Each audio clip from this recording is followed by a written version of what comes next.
वडील, पप्पा, डॅडी बोलायला किती छान वाटतं नाही? पण आपण कधी कधी मुद्दामून जाणून बुजून बाप. आज अशाच एका बापाची एक कहाणी. आई घराचं मांगल्य तर वडील घराचं अस्तित्व असतं. पण या अस्तित्वाला खरंच आम्ही कधी समजून घेतलंय का? वडिलांना महत्व असूनही त्यांच्याविषयी फारसं बोललं जात नाही. लोकांनी वडील रेखाटलेले, पण तेही तापट, व्यसनी, मार झोड करणारे. नाही, समाजात 1-2% असे वडील असतीलही, पण चांगल्या वडिलांबद्दल काय? आईकडे अश्रूंचे पाट असतात, ती रडून मोकळी होते, पण सांत्वन वडिलांनाच करावं लागतं.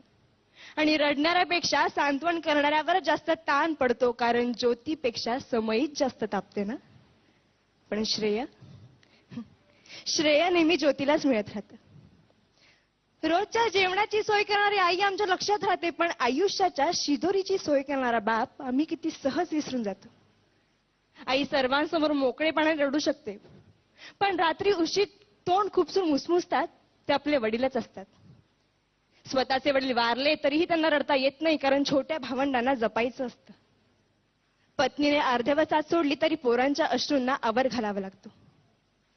जिजाऊने शिवबांना घडवलं असं अवश्य म्हणावं, पण त्याच वेळी शहाजी राजांची ओढाताण लक्षात घ्यावी.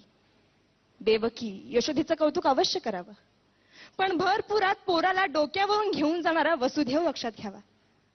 राम हा कौशल्याचा पुत्र अवश्य आहे, पण पुत्र वियोगाने तरफडून मरणारा पिता दशरथच होता.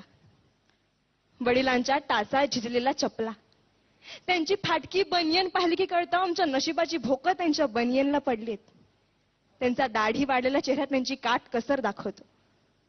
मुलाला लुंगी घेतील, मुलीला गाऊन घेतील, पण स्वतः मात्र जुनीच पॅन वापरते.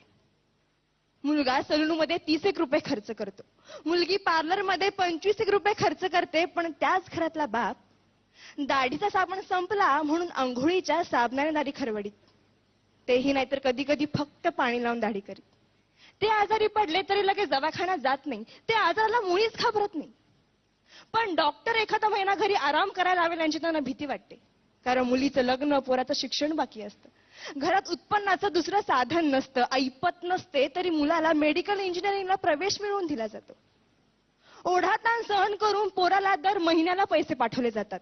सर्वच नसली तरी काही मुलं अशी असतात की तारखेला पैसे येताच मित्रांना परमिट रूम मध्ये पार्ट देतात, आणि ज्या वडिलांनी पैसे पाठवले त्या वडिलांची टिंगल करतात. एकमेकांच्या वडिलांच्या नावाने एकमेकांना हाका मारतात.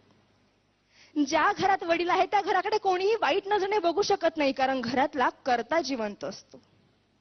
तो जरीही काही करीत नसला तरी तो त्या पदावर असतो, घरच्यांचं कर्म बघत असतो, सांभाळत असतो.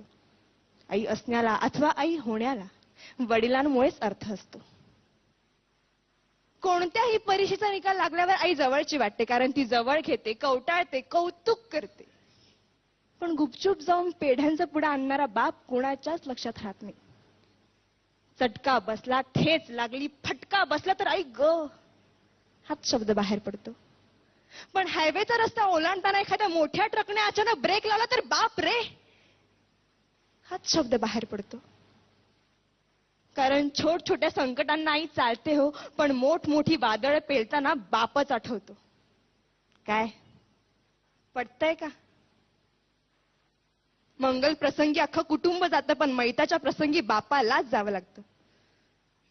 मुलाच्या नोकरीसाठी साहेबांपुढे लाचार होणारा बाप, मुलीच्या स्थळासाठी उंबरठे झिजवणारा बाप, खर्चांसाठी स्वतःच्या व्यथा दडपणारा बाप खरंच किती ग्रेट असतोय. वडिलांचं महत्व कुणाला कळतं? लहानपणीच वडील वारल्यावर अनेक जबाबदाऱ्या खूप लवकर पेलाव्या लागतात. त्यांना एका गोष्टीसाठी तरसावं लागतं. बाबांना पूर्णपणे समजून घेणारी असते ती म्हणजे त्या घरातील मुलगी. सासरी गेल्यावर अथवा घरापासून दूर असताना वडिलांशी फोनवर बोलताना त्यांचा बदललेला आवाज ते एका क्षणात ओळखते आणि 17 प्रश्न विचारायला सुरुवात करते. कारण कोणतीही मुलगी वडिलांना जपते, जाणते. इतरांनी आपल्याला एवढंच जपावं एवढीच त्यांची अपेक्षा असते. धन्यवाद.